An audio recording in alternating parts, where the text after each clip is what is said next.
Well, unfortunately, things are back to being a little bit lacklustre on the field for Newcastle.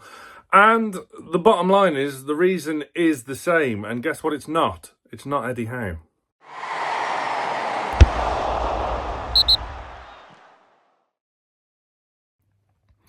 Hello, team. Welcome back to Newcastle Fans TV. It's been a little while since the West Ham game on my last appearance on the channel. I've been a busy bee and a poorly sausage, it has to be said, but I'm back firing fit and raring to go for tomorrow night's home game against Liverpool, a game I always want to win.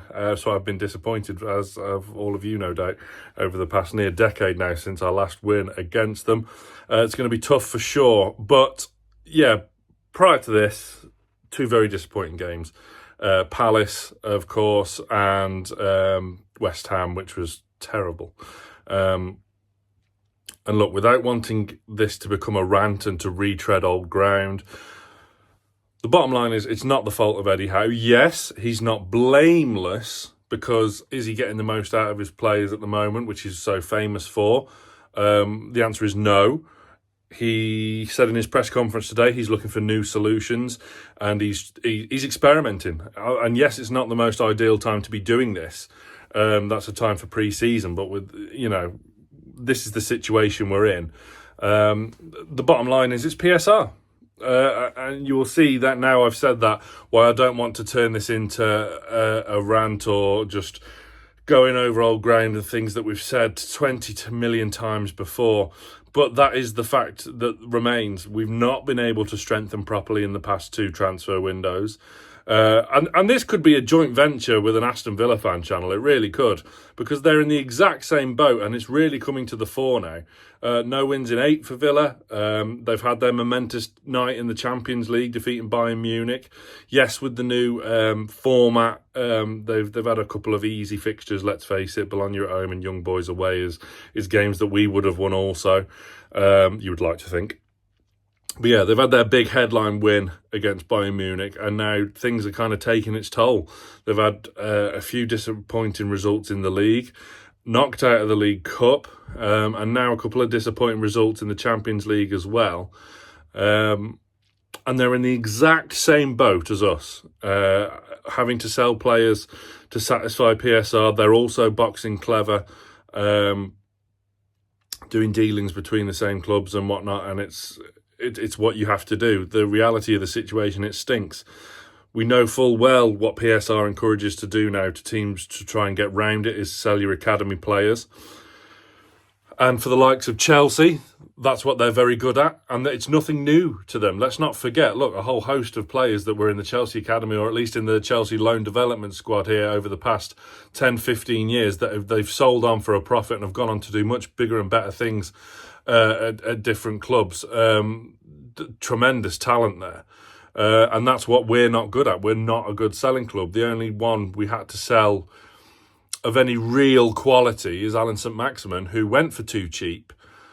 Didn't really want him to go. I don't think the hierarchy, I don't think Howe wanted Maxi to go. Oh, I would have loved to have seen him in the Champions League wearing a black and white shirt. Yes, you can say what you want about his record here and there, and yes, he should have provided more goals and assists. Of course he should. I'm not going to argue with that.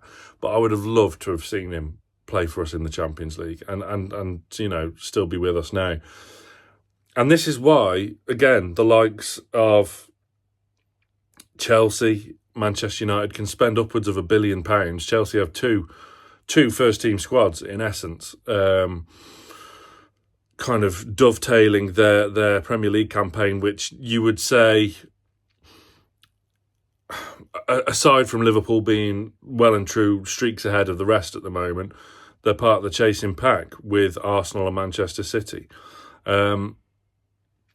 Same with Man United, not that they're in a title race, but the fact that they've been continuously able to spend despite being billions in debt. And look, it's not going to. The sad reality is it's not going to change for Newcastle up until these rulings are changed. We could go out and spend hundreds of millions tomorrow and get prepared for January. but these laws won't allow us. It's a simple fact. This is why the kind of squad overhaul has taken so long too. Why we've held on to players longer than they should have been here. We've still got Miggy and Murphy, and it tells you a lot now that Gordon's going on the right, Barnes is going on the right, Joe Linton is going on the right, whilst you've still got Murphy and Almer on there on the bench. They're not good enough at a consistent level anymore. And they've both been there a bit too long now. The same with the season before. Could we have got rid of the likes of Richie and Dummett sooner? Yes, in reality, but we couldn't because it costs money to replace them. And if you're going to replace them, there's no point in getting, doing it half measures. You want someone to improve the first team, not just improve your squad, which we've done with free transfers here and there with Lloyd Kelly. Yes, I know he had a stinker against West Ham, but it was a shrewd free transfer that will improve the squad as a whole, not necessarily the first team. But yeah, it's so frustrating. Eddie Howe alluded to that in his press conference this morning. Some very interesting quotes about things potentially going stale because of no new faces. And he's right. He's right. Again, he's not blameless. The midfield dilemma needs to be worked at. The service into Isak so far has been poor all season. The big players, Luke Edwards, whether you like him or you don't, he did a great piece in the Telegraph about how our big players aren't really performing so far this season, which is fair enough. You can't really honestly say that they've been leaps head and shoulders above the rest of the squad. There's still been a lot to be desired from our big players this season. And, I think new areas of the field will take time to gel, especially if Joe Linton's going on the right.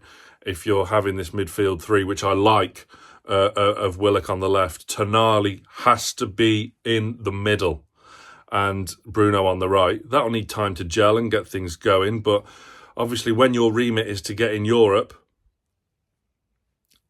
and I did a video on this ages ago, it will always come down to the manager being the fall guy.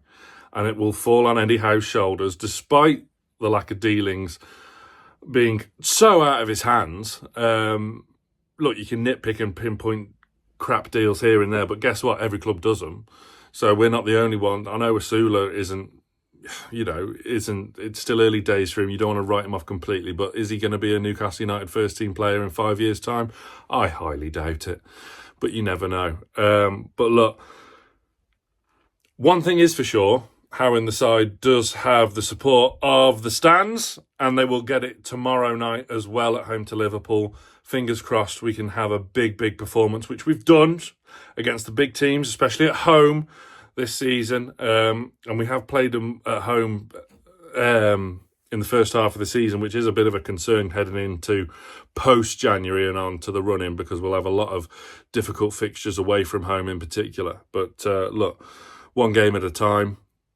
And Carabao Cup run's going to be big for us next week, and so on and so forth. Bromley as well in the Cup. We don't want another highlight added to the reel of Newcastle United FA Cup upsets, do we? So Cups are going to be important, especially if the league form is going to suffer. It's still packed, it's still congested in there.